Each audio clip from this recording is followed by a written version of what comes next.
नमस्कार। विराट हिंदुस्तान संगम द्वारा आयोजित साप्ताहिक संदेश कार्यक्रम में आप सभी लोगों का हार्दिक स्वागत एवं अभिनंदन है।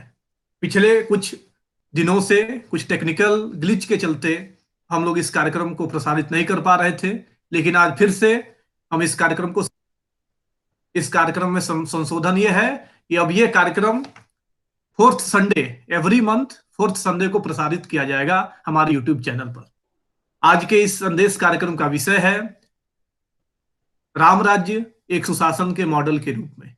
इस कार्यक्रम की अध्यक्षता करेंगे माननीय professor doctor Shatrughan Prasad Thakur sir, और कार्यक्रम में मुख्य अतिथि होंगे वीएचएस बिहार के president honourable doctor Devendra Prasad Singh. कार्यक्रम के अध्यक्ष माननीय ठाकुर साहब की इजाजत हो तो मैं कार्यक्रम प्रारंभ करूं।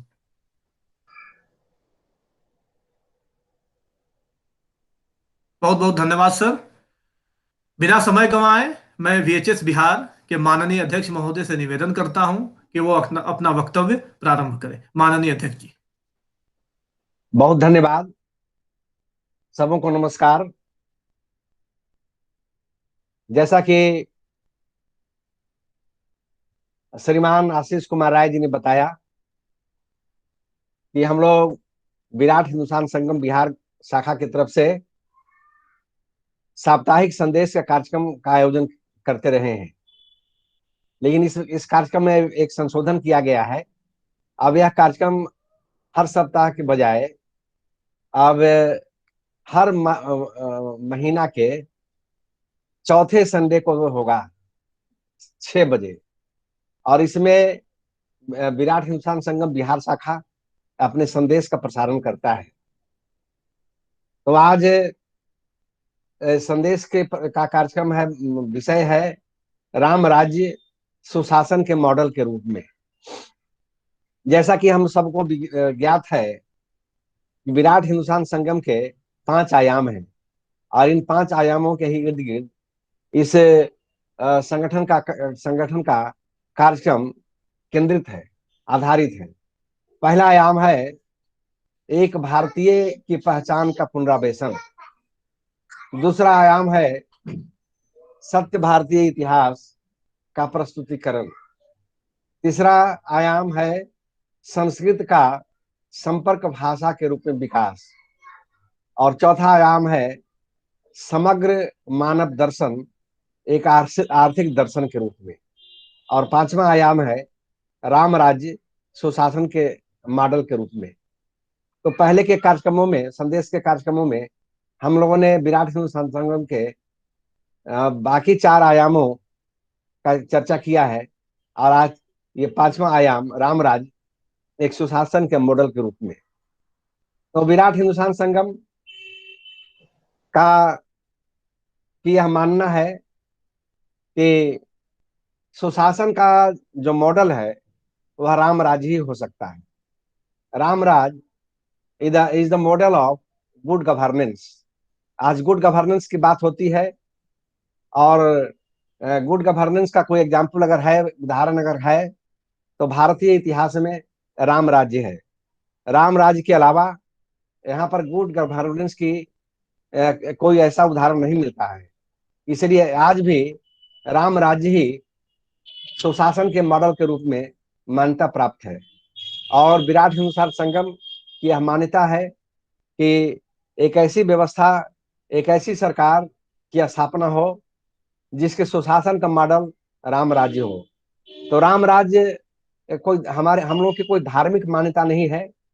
कोई धार्मिक मान्यता के कारण से इसको हम लोग सुशासन के मॉडल के रूप में व्याख्यायित नहीं करते हैं, बल्कि एक ऐसी शासन व्यवस्था जो सुशासन की सर्वोत्कृष्ट model, the best model of good governance इसको माना जाता है। और इसकी मूल भावना यह है कि राज्य के प्रत्येक निवासी की खुशहाली हो। इसकी मूल भावना में राज्य के प्रत्येक निवासी की खुशहाली निहित है। अर्थात राज्य में रहने वाले एक एक नागरिक खुश हो। और खुशहाली का मतलब, हैप्पीनेस का मतलब धन से, दौलत से और सामर्थ्य से नहीं है। खुशहाली और खुशी एक मानसिक स्थिति है जो तभी प्राप्त होती है जब मनुष्य संतुष्ट रहता है। और आ, आप लोगों को यह मालूम होगा, आप सब विद्वान हैं, कि भूटान एक ऐसा राष्ट्र है जो दुनिया का सर्वाधिक खुशहाल राष्ट्र है। यूएनओ ने जो सर्वे किया था, और उसके अनुसार भूटान को सबसे खुशहाल राष्ट्र के रूप में रेखांकित किया था। तो इसका कारण यह है कि वहाँ के लोगों को किसी भी प्रकार की कोई चिंता नहीं रहती है। और जब चिंता मुक्त व्यक्ति होता है तो खुशहाल होता है। तो राम राज्य में एक एक व्यक्ति चिंता मुक्त था, इसलिए सब लोग खुशहाल थे।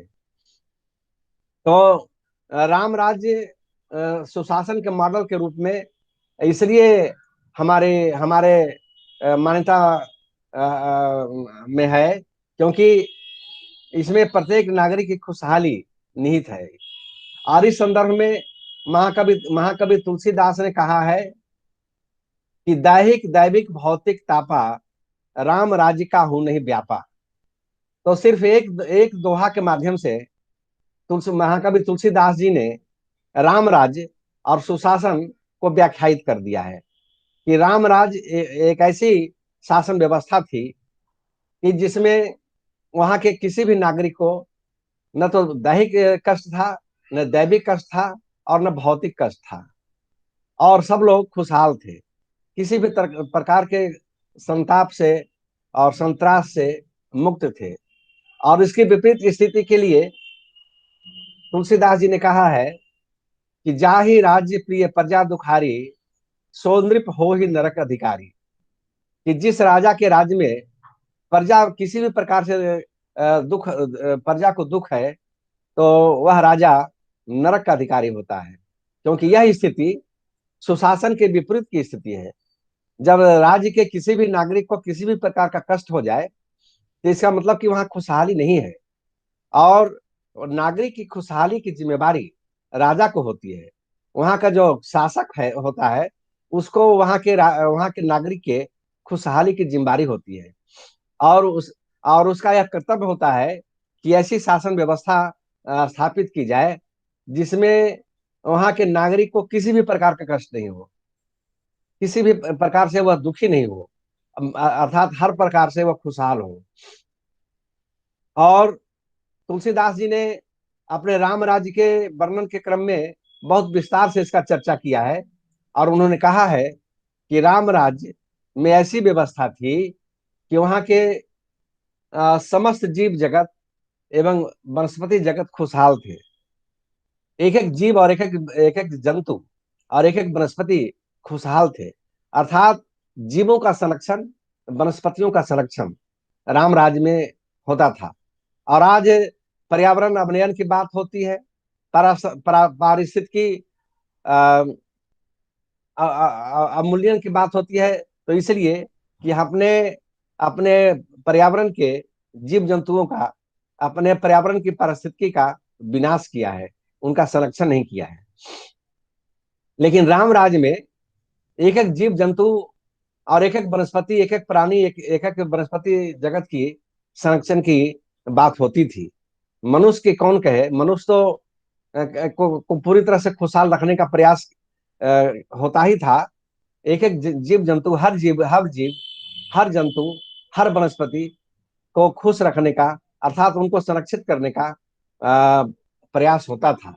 तो राम राज्य का मूल भावना मंत्र यही है कि राज के प्रत्येक निवासी, राज के प्रत्येक जीव जंतु और प्रत्येक वनस्पति, अर्थात समस्त पर्यावरण का संरक्षण राम राज्य का उद्देश्य है। और ऐसी शासन व्यवस्था अगर है, तो वह शासन व्यवस्था ही, उस शासन व्यवस्था को ही सुशासन कहा जा सकता है।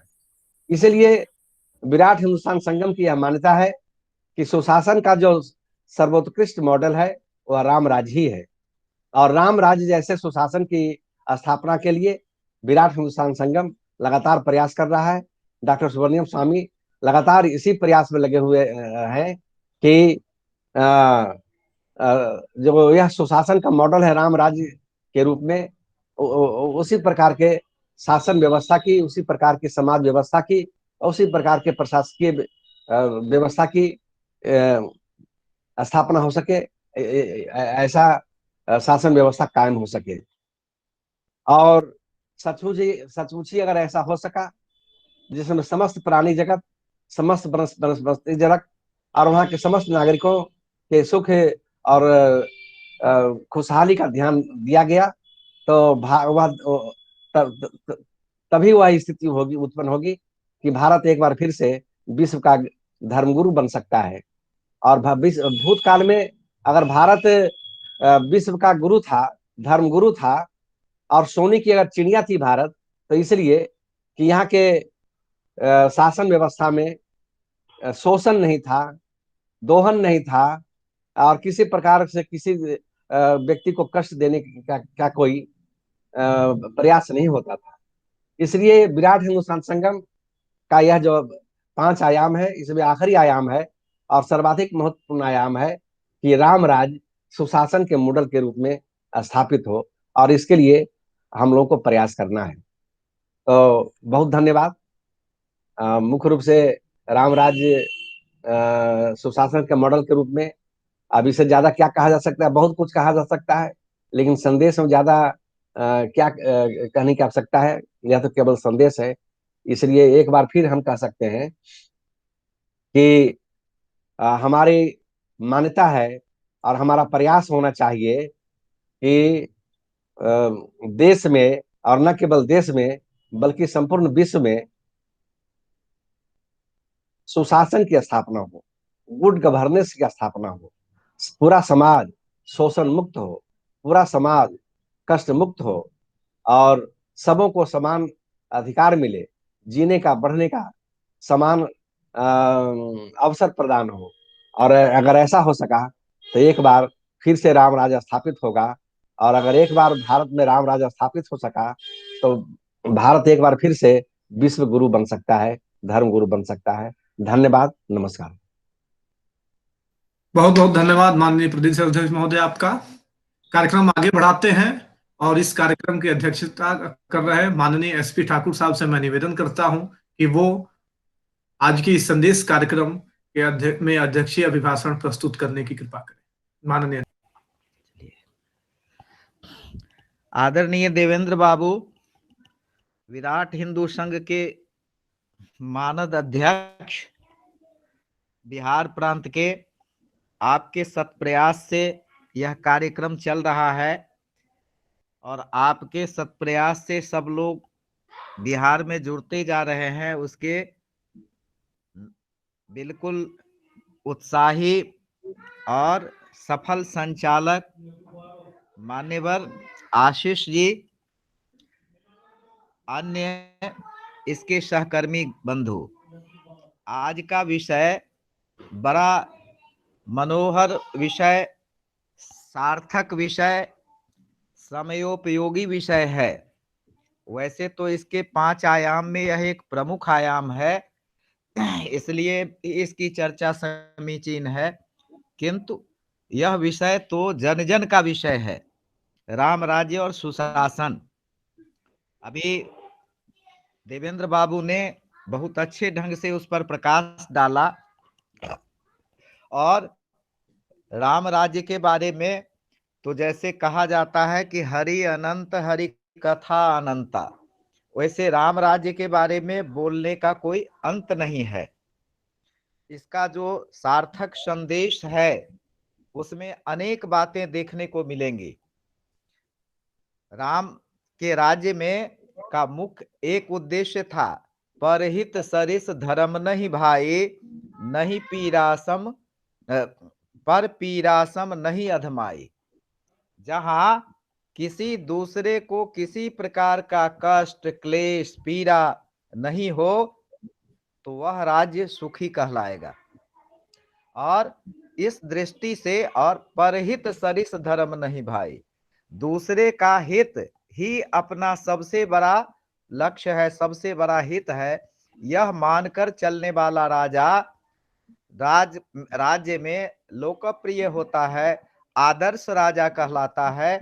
और हमारे ऐसे ही आदर्श जन जन के मान्य लोकनायक राजा थे राजा रामचंद्र जी।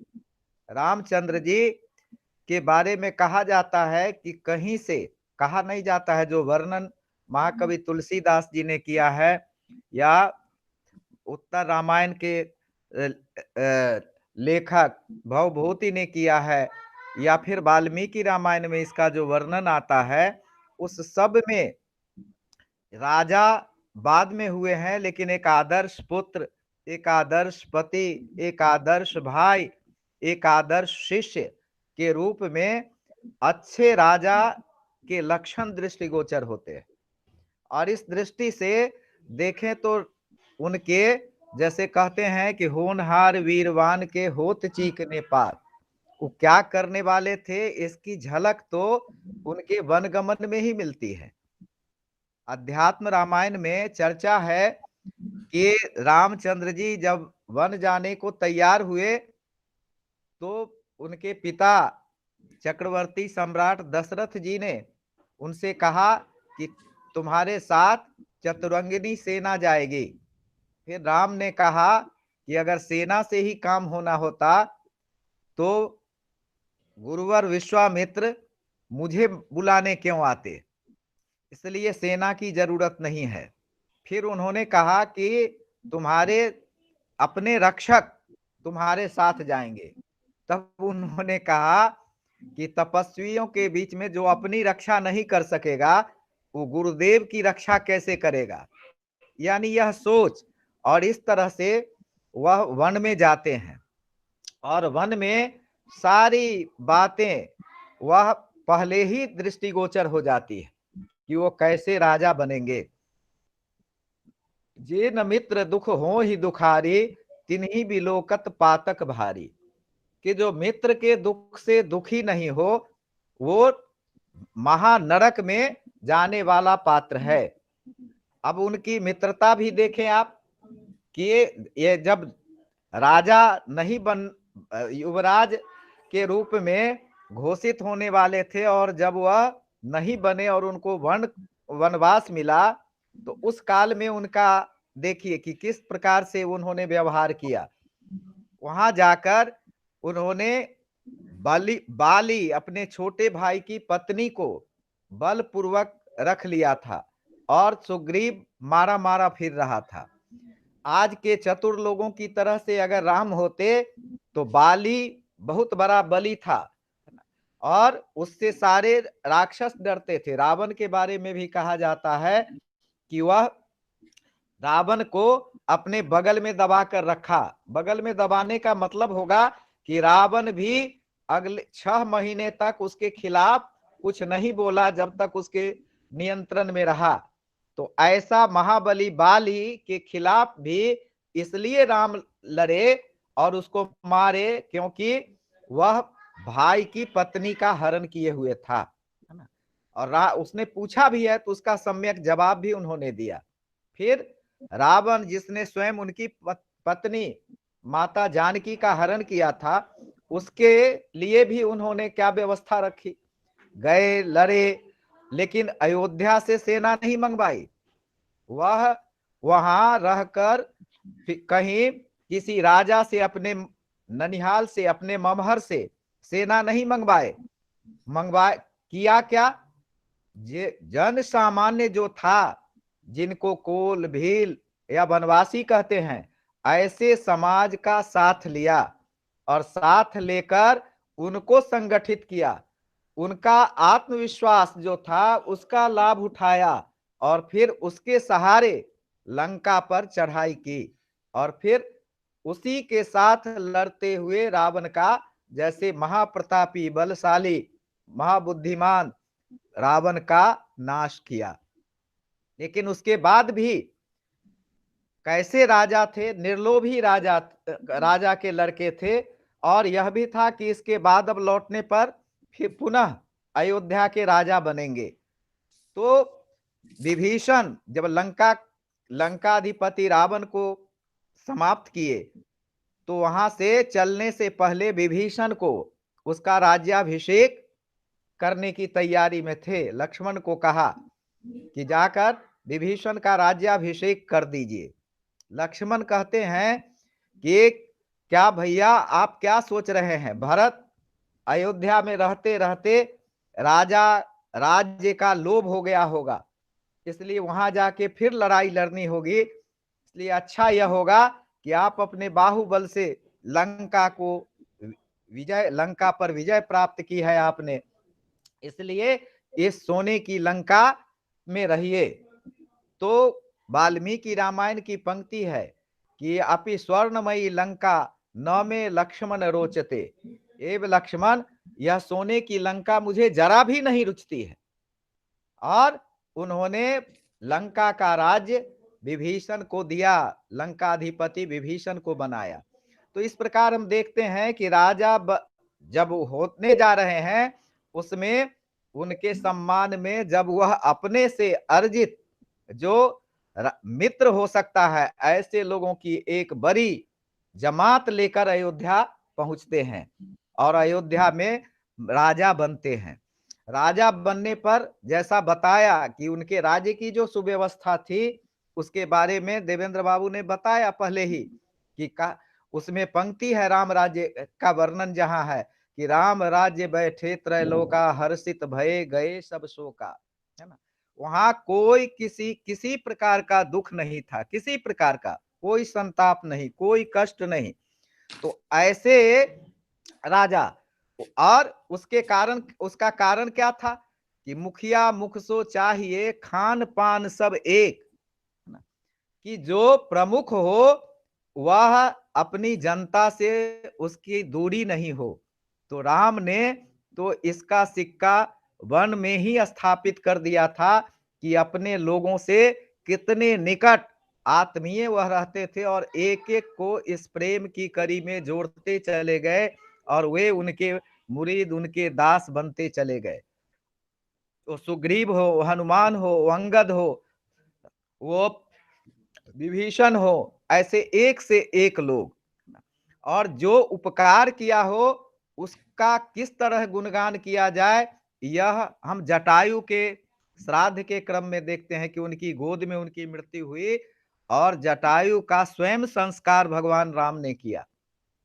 तो इस रूप में मर्यादा पुरुषोत्तम राम ने एक से एक आदर्श स्थापित किए और आदर्श स्थापित करने में चूंकि रामचंद्र जी स्वयं आदर्श जीवन जिए, इसलिए उनका असर उनके भाइयों पर भी पड़ा। उनके शेष तीनों भाई जो थे वो भी बिल्कुल जिसको कहते हैं निर्लोभी, निष्पाप, निष्कलंक, समर्पित, ऐसे एक से बढ़कर एक उदाहरण है उनके परिवार का। उनके परिवार में राम तो के बारे में तो सारे लोगों को जानकारी है, लेकिन लक्ष्मण ने क्या किया? शादी चारों भाइयों की एक साथ हुई थी, लेकिन वनगमन के समय लक्ष्मण अपनी पत्नी को छोड़कर गए। उर्मिला यहीं भवन में थी, है ना, और 14 साल वन में रहा कैसे? केवल फल फूल खाकर, भाई की सेवा करके लगातार राम की छाया बनकर रहे और उनके संरक्षक के रूप में भी रहे। जब राम सोते थे तो लक्ष्मण उनकी रखवाली करते थे। ऐसे भाई जिसने राज के बारे में कभी सोचा नहीं, घूमकर कभी अयोध्या के बारे में देखने की कोशिश नहीं की। भरत कैसा चरित्र राम का था, इस देश को छोड़ के दूसरी जगह नहीं मिलेगा कि एक भाई राज्य छोड़कर वन चला गया और दूसरा भाई जिसको राज्य मिला वो अपने को अभिशप्त मान रहा था और पुनः राम के चरणों में उस राज्य को न्यौछावर, उस राज्य का को समर्पित करने के लिए पहुंच जाते हैं चित्रकूट। वहां जाकर राम से प्रार्थना करते हैं कि भैया आप चलिए, लेकिन रामचंद्र जी उनको अपने कुल की परंपरा समझाते हुए उन्हें दायित्व बोध कराते हैं कि मैं चलूंगा तो कुल का कलंक होगा, इसलिए तुम इस व्यवस्था को देखो। और ऐसा करते हुए उन्होंने बड़ी अच्छे ढंग से भरत को समझाया, लेकिन भरत तब भी यह मानने को तैयार नहीं थे कि वो राजा हों। उन्होंने कहा कि ठीक है, मैं राज्य चलाऊंगा, लेकिन आपका के चरण पादुका मुझे चाहिए। कितना समर्पण देख रहे हैं, कितना बड़ा त्याग कि 14 वर्ष तक उनकी चरण पादुका को राजगद्दी पर रखकर और सिंहासन पर रखकर, और भरत उसी तरह से जो वस्त्र रामचंद्र जी पहन कर गए, उसी तरह का वह योगी का वस्त्र धारण करके दिन रात अयोध्या की सेवा में राजमहल से बाहर नंदीग्राम में जाकर अपना जीवन जिया। यह भरत की स्थिति रही। और शत्रुघ्न के बारे में भी है कि शत्रुघ्न की पत्नी एक दिन महल में घूम रही थी रात में। कौशल्या ने पूछा कि देखा कि बड़ी रात में अभी क्यों ये घूम रही है, तो उसने पूछा कि यहाँ क्या कर रही हो, शत्रुघ्न कहाँ है। उसने कहा कि वो तो जब से भैया नंदीग्राम में गए तब से वो महल छोड़कर उनकी सेवा में तत्पर हैं, वह भी उनको देखे हुए इतने दिन हो गए। तो उसी रात्रि में कहा जाता है कि कौशल्या वहां आई और उन्होंने कहा कि तुम देखा तो भरत जी जहां तापस बन के वो तपस्या कर रहे थे उस नंदीग्राम में रात में, उसके बगल में शत्रुघ्न एक जगह खड़े हैं बिल्कुल। उन्होंने कहा कि यहाँ क्या कर रहे हो, तो शत्रुघ्न ने कहा कि क्या मैं ही सबसे बड़ा पापी हूं कि मेरे 3 भाई तपस्यारत हों और मैं महल में रहूं, इसलिए और भरत भैया को ऐसे ही छोड़ूं, इसलिए मैं भरत भैया के साथ निरंतर रह रहा हूं। ऐसा भाइयों के बीच का व्यवहार। अब जहां एक से एक लोग इस प्रकार के हों, उस देश की जनता को, उस देश की प्रजा को किसके खिलाफ शिकायत रहेगी और क्यों रहेगी। सारे लोग उस अनुभव को अपने जीवन से जीकर देखने वाले लोग थे। इसलिए रामचंद्र जी के राज्य में शिकायत का मौका नहीं मिला लोगों को। वैसे मां सीता का जो हुआ वनवास, उस क्रम में भी हम देखते हैं कि उन्होंने एक आदर्श व्यवस्था दी, किसी दूसरे को उसके लिए कुछ नहीं, स्वयं कष्ट सहे, मां जानकी को कष्ट हुआ, लेकिन उन्होंने एक आदर्श स्थापित करने की कोशिश की कि राजा को अपने हित की चिंता न करके प्रजा के हित की का ध्यान रखना चाहिए। तो ऐसी अनेक बातें हैं जो रामचंद्र जी के सुशासन में, राम राज्य के बारे में अगर देखें तो फिर हमको कहीं कोई दोष निकालने का, खोट निकालने की गुंजाइश नहीं रहेगी। इसलिए पुनः मैं इसका समापन करते हुए कहूंगा कि हमारे राम राज्य के बारे में गांधी जी ने भी कहा कि हमारे देश में स्वतंत्रता के बाद राम राज्य की स्थापना होनी चाहिए, होगी। तो ऐसे राम राज्य को आदर्श के रूप में सदियों से लोग अपने मन में स्थान देते रहे हैं और लोग अपने जीवन में उसको उतारने की जो जितना उतार सके कोशिश करते रहे हैं। तो पुनः मैं यही बात कहूंगा कि राम राज्य के बारे में कि हरि अनंत हरि कथा अनंता, राम राज्य के आदर्श राज्य होने के बारे में जितनी भी बातें कही जाए कम पड़ेगी, क्योंकि उसके बखान का कोई अंत नहीं है। इसलिए इतनी ही बात के साथ मैं अपने इस दायित्व को पूरा कर रहा हूं। बहुत बहुत धन्यवाद आपका। अब कार्यक्रम के अंतिम पड़ाव में हम हैं। अब धन्यवाद ज्ञापन के क्रम में बोलिए जी बोलिए, बोलिए। आवाज आ रही है। हाँ हाँ हाँ सर, जैसा आज विषय था राम राज्य की, सर ने भी अच्छा कहा, प्रेसिडेंट सर ने, और ये शत्रुघ्न प्रसाद ठाकुर साहब सर ने बहुत अच्छा कहा। सबसे पहले हम भगवान राम की स्तुति करना चाहेंगे। इसमें है श्री राम राम रामेति रमे रामे मनोरमे सहस्रनाम तत्तुल्यं राम नाम राणने। तो सर ने भी कहा, बहुत अच्छी अच्छी बातें कही, सुने, और ठाकुर सर ने भी बहुत कहा।